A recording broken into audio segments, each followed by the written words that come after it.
Salut à tous, aujourd'hui on se retrouve pour l'épisode numéro 93 de l'After Zap Image. On va débuter avec le résultat de l'Olympique de Marseille qui jouait hier son dernier match de phase de groupe de l'Europa League face aux Autrichiens de Salzbourg. Les Marseillais ont été tenus en échec à domicile au Vélodrome 0-0. Marseille avait besoin d'un point pour se qualifier. Donc voilà, Marseille est qualifié maintenant pour les 16e de finale de l'Europa League.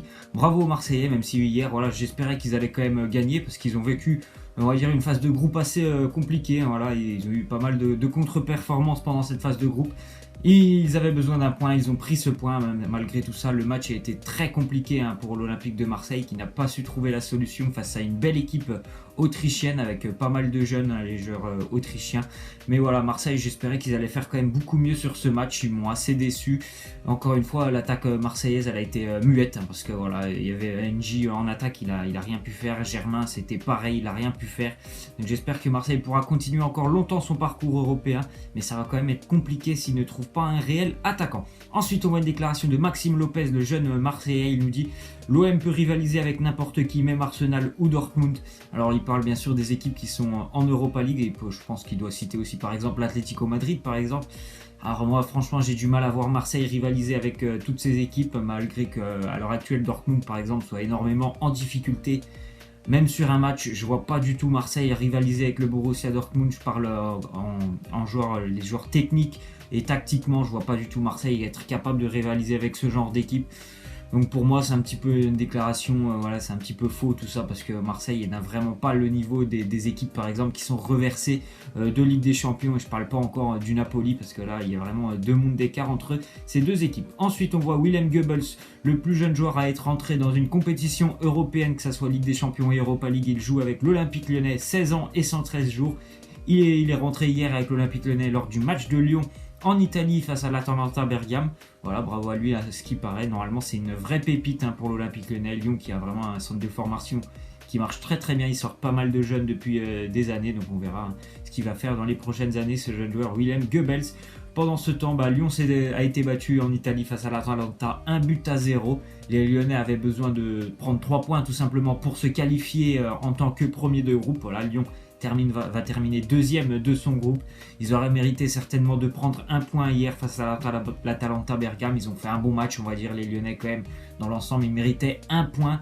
On les a connus un petit peu plus efficaces offensivement, mais c'est dommage. Voilà, ils vont terminer deuxième et ils auront possiblement un gros adversaire en phase 2, en 16e de finale. Ensuite, on voit que plus de 2000 supporters d'Östersund, une équipe suédoise, ils ont fait le déplacement jusqu'à Berlin pour assister au match d'Europa League de leur équipe.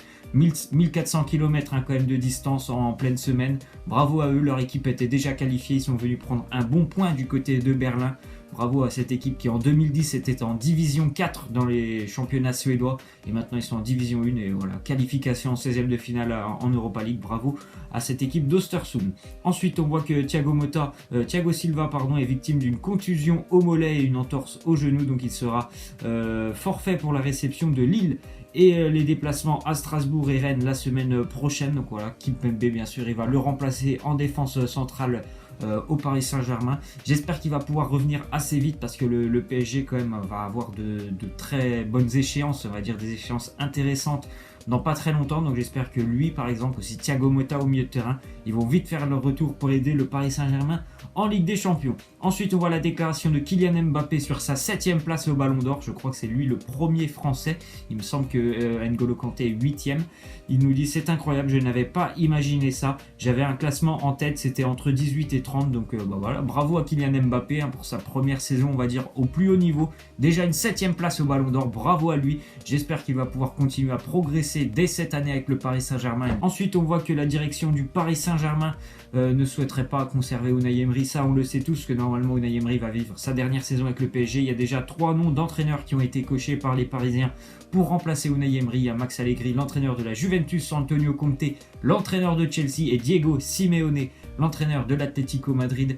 Diego Simeone, normalement c'est une piste qui est assez probable, parce que voilà, son contrat lui aussi va se terminer en fin d'année avec l'Atlético Madrid. Ensuite on voit une déclaration de Lucas Digne. Il nous dit: Samuel Umtiti est une machine, je suis sûr qu'il va récupérer le plus vite possible. Voilà, Umtiti, je crois qu'il est blessé pour 2 mois. C'est un mauvais point pour le Barça, qui a quand même vécu un début de saison assez énorme, je vais dire, pour le Barça. C'est quand même assez incroyable ce qu'ils ont fait. Donc j'espère qu'il lui aussi va pouvoir vite revenir pour aider le Barça. Ils ont pas mal d'échéances importantes aussi, notamment le Classico à la fin du mois de décembre. Donc voilà, c'est quand même un joueur assez important. Hein. Umtiti s'est vraiment imposé depuis qu'il est à Barcelone. Donc bonne chance à lui pour son retour sur les terrains. Ensuite, on voit une déclaration de Philippe Coutinho. Il nous dit « Je ne sais pas comment le futur se déroulera. Ce qui se passera en janvier, on le saura en janvier. Je ne sais pas s'il y aura une offre. Hein. » Visiblement, quand même, le Barça va se diriger vers une nouvelle offre pour Liverpool. Voilà, s'il y a 150 millions, je pense que Liverpool va finir par céder. Et Philippe Coutinho rejoindra le FC Barcelone. On verra ça maintenant dans un mois. Ensuite, on voit une déclaration de l'entraîneur de Liverpool, Jürgen Klopp. Il nous dit « C'est assez extraordinaire de gagner sa propre poule et de pouvoir affronter le Real ou le Bayern en 8e. Et même la Juve, tous trois finissent second. » Il nous dit « Oh mon Dieu, voilà, en fait Liverpool, là, ça fait quelques années qu'ils n'étaient pas totalement présents en Ligue des Champions. Ils faisaient une année sur deux, presque. Des fois, ils étaient en Europa League. Donc déjà, voilà, ils sont de retour cette année. Ils terminent premier de leur groupe. Ils peuvent affronter vraiment de très belles équipes en 8e de finale. Ça va permettre vraiment à ce club de revivre un petit peu. Ils ont une attaque vraiment de folie. Je pense que s'ils tombent face à les équipes que je viens de citer, ils peuvent vraiment faire mal. Le seul problème pour Liverpool, c'est vraiment défensivement. Il y a vraiment un niveau offensif qui est exceptionnel, mais défensivement, par contre, c'est un peu plus compliqué pour Liverpool. En tout cas, s'ils tombent face à une de ces grosses équipes, il y aura vraiment une super ambiance, comme d'habitude, à Anfield. Ensuite, on voit une déclaration de Lionel Messi qui a parlé un petit peu de ses deux fils.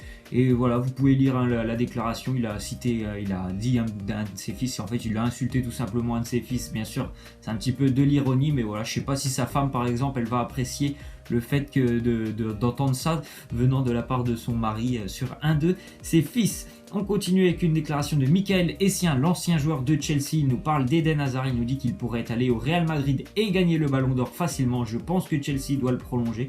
Moi aussi, hein, si je suis dirigeant de Chelsea, je pense que ce serait vraiment une très bonne idée de prolonger Eden Hazard. Après, bon voilà, Eden Hazard, je pense aussi que ça fait longtemps qu'il est à Chelsea. Peut-être qu'il a envie d'aller voir ailleurs, de progresser encore un petit peu, parce que mine de rien, entre Chelsea et le Real Madrid, c'est quand même aussi, c'est pas le même club là. Le Real Madrid, c'est vraiment le top niveau. Chelsea, c'est un petit peu en dessous.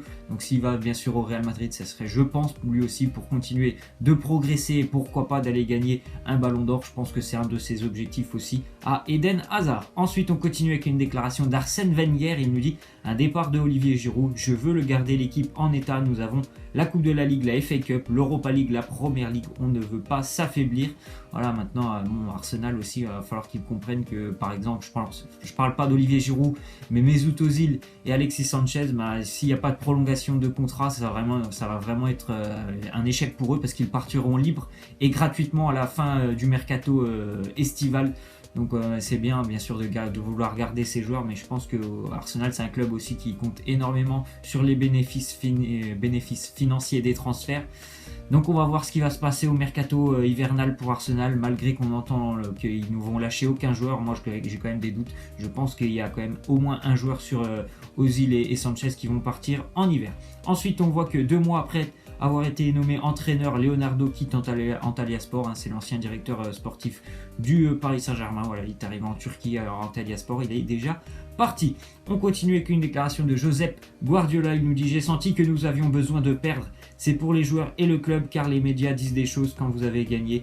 Et vous pouvez oublier des choses. » Donc voilà, je pense aussi que ça fait du bien à Manchester City de perdre un match, parce que voilà, c'est vrai que dans les médias, tout le monde parle énormément en bien de Manchester City. Ça peut permettre aux joueurs de rester quand même un petit peu les pieds sur terre. Cette défaite qu'ils ont eue un peu plus tôt cette semaine en Ligue des Champions, 2-1 face au Shakhtar, on verra ce qui va se passer. Un match important aussi pour eux, comme pour United ce week-end, le derby de Manchester. Ensuite, on voit une déclaration de Leonardo Jardim, l'entraîneur de Monaco. Il nous dit « C'est le projet du club de faire progresser les joueurs. Mais j'aimerais un jour travailler dans un club qui se qualifie tous les ans pour les demi-finales de la Ligue des Champions. » C'est tout à fait normal. Leonardo Jardim, il a quand même envie de voir un club qui est capable de jouer les demi-finales chaque année. Voilà, avec Monaco, il doit en fait construire une équipe presque tous les ans. Donc je comprends que ça puisse un petit peu être agaçant au bout de quelques années, voilà, de toujours devoir remodeler un petit peu son équipe et de ne pas pouvoir compter sur une base solide comme cette année. Il a perdu énormément de joueurs. Je comprends que ça puisse un petit peu l'agacer et qu'il ait envie de voir autre chose que Monaco. Ensuite, on voit un match amical pour l'équipe de France le 9 juin.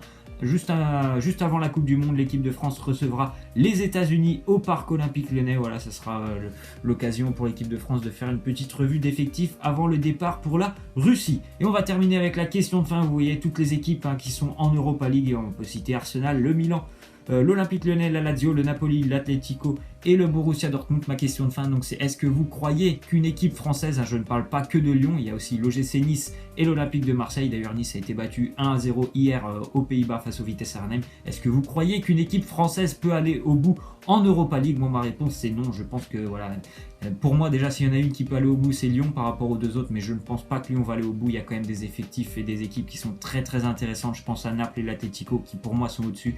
Donc, pour moi, ça sera un non. Voilà, c'est la fin de cet After Zap Image. J'espère que ça vous a plu. N'hésitez pas à lâcher des likes, à vous abonner. Moi, je vous laisse et je vous dis à la prochaine. Ciao!